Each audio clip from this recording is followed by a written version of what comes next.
ಉಡುಪಿ ನೇಜಾರುವಿನ ಜ್ಯೋತಿನಗರಿ ಎಂಬ ಗುಡಿಸಲಿನಲ್ಲಿ ವಾಸವಾಗಿರುವ ಆಂಧ್ರ ಮೂಲದ ಗರ್ಭಿಣಿ ಮಹಿಳೆ ನಾಗಮ್ಮ ಎಂಬವರು ಪ್ರಸವ ನೋವಿನಿಂದ ಒದ್ದಾಡುತ್ತಿದ್ದು, ಸ್ಥಳೀಯ ಆಶಾ ಕಾರ್ಯಕರ್ತರು 108 ಆಂಬ್ಯುಲೆನ್ಸ್ಗೆ ಕರೆ ಮಾಡಿ ಸುಮಾರು 1 ಗಂಟೆಯಾದರೂ ಸ್ಥಳಕ್ಕೆ ಬಾರದಿರುವುದರಿಂದ ಮಹಿಳೆಗೆ ಅತಿ ಹೆಚ್ಚಿನ ನೋವು ಕಾಣಿಸಿಕೊಂಡಿದ್ದು, ಇದನ್ನು ಅರಿತ ಆಶಾ ಕಾರ್ಯಕರ್ತರು ಆಪತ್ಬಾಂಧವ ಈಶ್ವರ ಮಲ್ಪೆ ಅವರಿಗೆ ಕರೆ ಮಾಡಿದಾಗ ಅವರು ನೆರವಾಗಿದ್ದಾರೆ.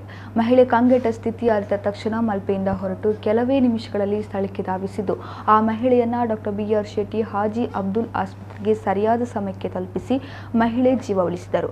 ಈ ಕಾರ್ಯಕ್ಕೆ ಸ್ಥಳೀಯ ಜನರು ಈಶ್ವರ ಮಲ್ಪೆಯ ತಂಡದವರಿಗೆ ಕೃತಜ್ಞತೆಗಳನ್ನು ಅರ್ಪಿಸಿದರು.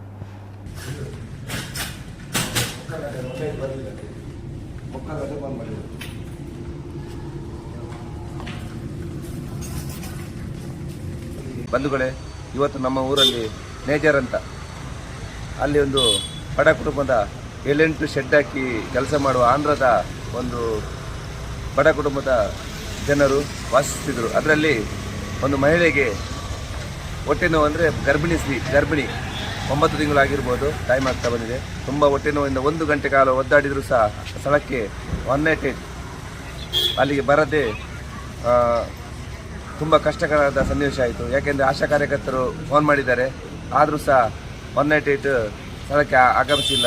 ಆದ್ದರಿಂದ ಸರ್ಕಾರ ಎಲ್ಲದಕ್ಕೂ ಇದರ ಬಗ್ಗೆ ಕೂಲಂಕಷವಾಗಿ ಪರಿಶೀಲಿಸಿ, ಯಾರೇ ಬಡವರಾಗಲಿ ಯಾರೇ ಫೋನ್ ಮಾಡಲಿ ತಕ್ಷಣ ಆ ಜಾಗಕ್ಕೆ 108 ಆಂಬ್ಯುಲೆನ್ಸ್ ಹೋಗಬೇಕಂತ ನನ್ನ ಮೇಲೆ ವಿನಂತಿಸ್ತಾ ಇದ್ದೇನೆ.